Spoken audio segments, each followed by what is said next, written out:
molecular mass of solute. Abnormal molecular mass of solute.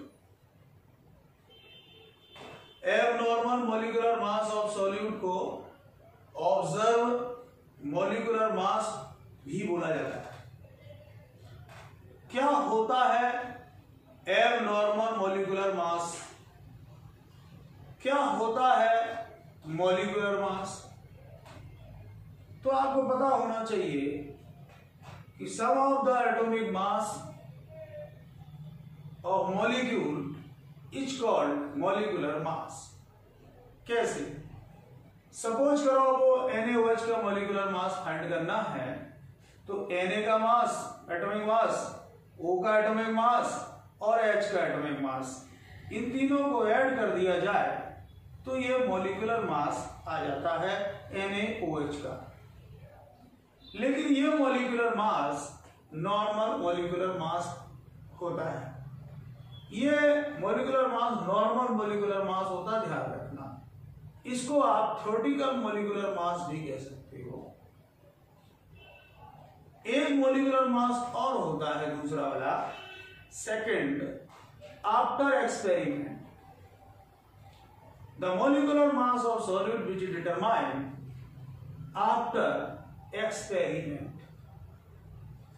Experiment के बाद अगर किसी सॉल्यूट का कोई मोलिकुलर मास आ रहा है तो उसे एबनॉर्मल मोलिकुलर मास या फिर ऑब्जर्व मोलिकुलर मास कहा जाएगा। अब एक्सपेरिमेंट क्या है कि किसी भी सॉल्यूट को जब आप सॉल्वेंट में डिसॉल्व करोगे तो फिर एसोसिएशन भी हो सकता है, डिसोसिएशन भी हो सकता है। तो उसके बाद जो मोलिकुलर मास फाइंड होगा सॉल्यूट का वो कहलाएगा एबनॉर्मल मोलिकुलर मास। तो डेफिनेशन ऐसे बन सकती है, the molecular mass of solute which determined after association और डिसोसिएशन। हमने आपको बताया था कॉलिगेटिव प्रॉपर्टी। कॉलिगेटिव प्रॉपर्टी की जो ऑब्जर्व वैल्यू होती है, ऑब्जर्व वैल्यू, कैलकुलेटेड वैल्यू नहीं, ऑब्जर्व वैल्यू माने आफ्टर एक्सपेरिमेंट, तो उसकी हेल्प से सॉल्यूट का जो मॉलिक्यूलर मास अपन लोग फाइंड करते हैं उसको बोलते हैं abnormal molecular mass.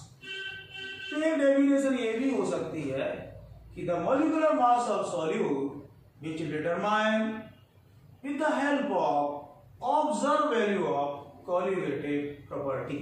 Observe value मतलब कॉलिगेटिव प्रॉपर्टी की जो ऑब्जर्व वैल्यू है उसकी हेल्प से सॉल्यूट का जो मॉलिक्यूलर मास फाइंड होगा उसे बोलेंगे ऑब्जर्व मॉलिक्यूलर मास।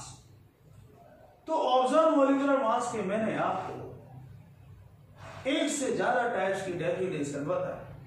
एक तो मैंने ये बताया कि it is the practical value, मैंने एक्सपेरिमेंटल। फिर मैंने ये भी बताया आफ्टर एसोसिएशन और डिसोसिएशन।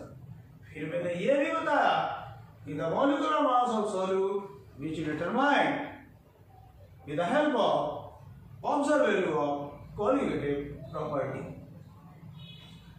अब क्वेश्चन उठता है कि ये नॉर्मल मॉलिक्यूलर मास और एबनॉर्मल मॉलिक्यूलर मास की जो वैल्यू है वो डिफरेंस क्यों हो जाती है?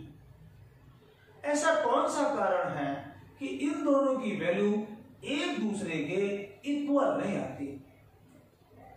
कि right the cause of difference of abnormal molecular mass and normal molecular mass. तो इसके आपको जो कॉज है जो टू कॉज है। Number 1, every solution not ideal.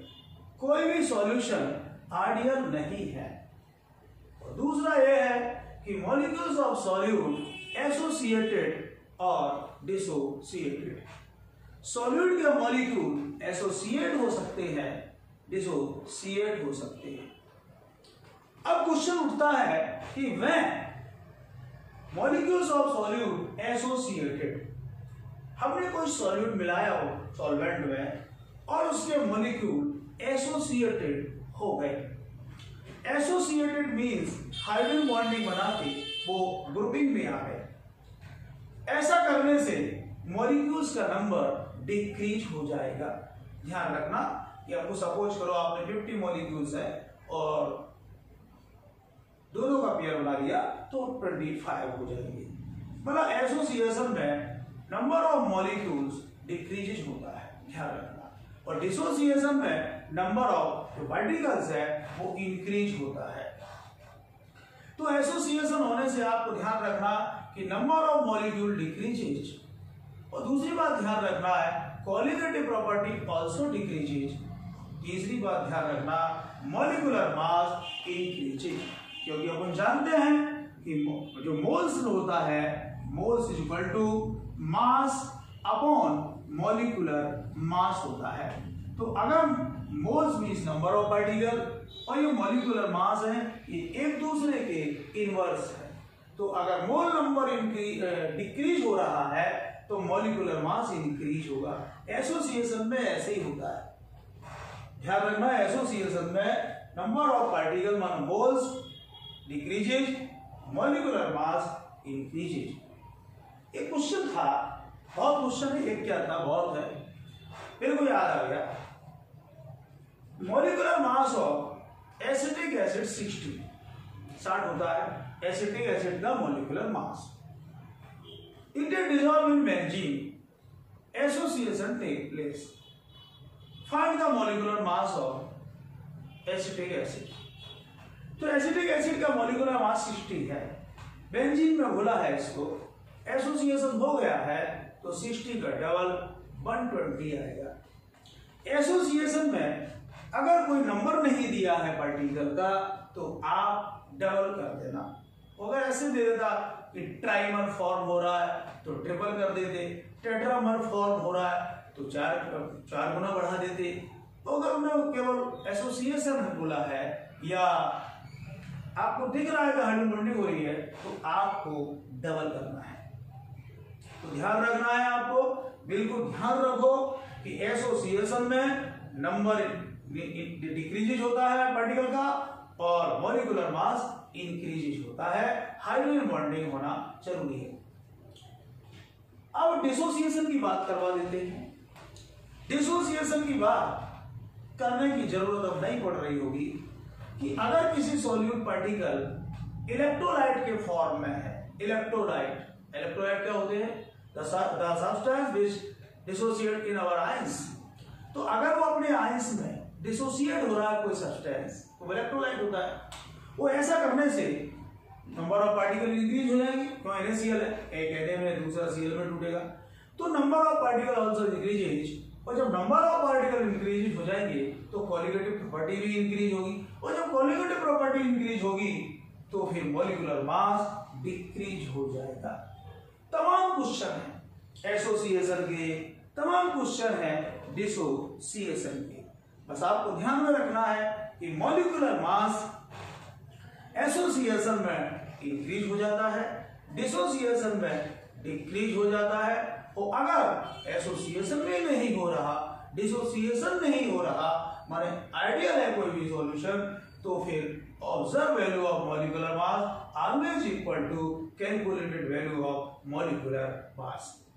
Suppose करो NaOH का मॉलिक्यूलर 40 होता है और एक्सपेरिमेंट के बाद 40 ही आया तो आप कह सकते हो कि no association, no dissociation, solution is ideal. तो ये इन मॉलिक्यूलर मासों में जो कंपैरिजन होना है, इनका जो रेशियो निकालना है, इसके लिए आपको नेक्स्ट वीडियो में पढ़ाया जाएगा वेन टॉक फैक्टर। फिर भी ध्यान रखना कि association take place, molecular mass increases, dissociation take place, molecular mass decreases। माने एसोसिएशन में इंक्रीज हो जाएगा मॉलिक्यूलर मास और डिसोसिएशन में मॉलिक्यूलर मास डिक्रीज हो जाएगा। ये आपको ध्यान में रखना है। Take care.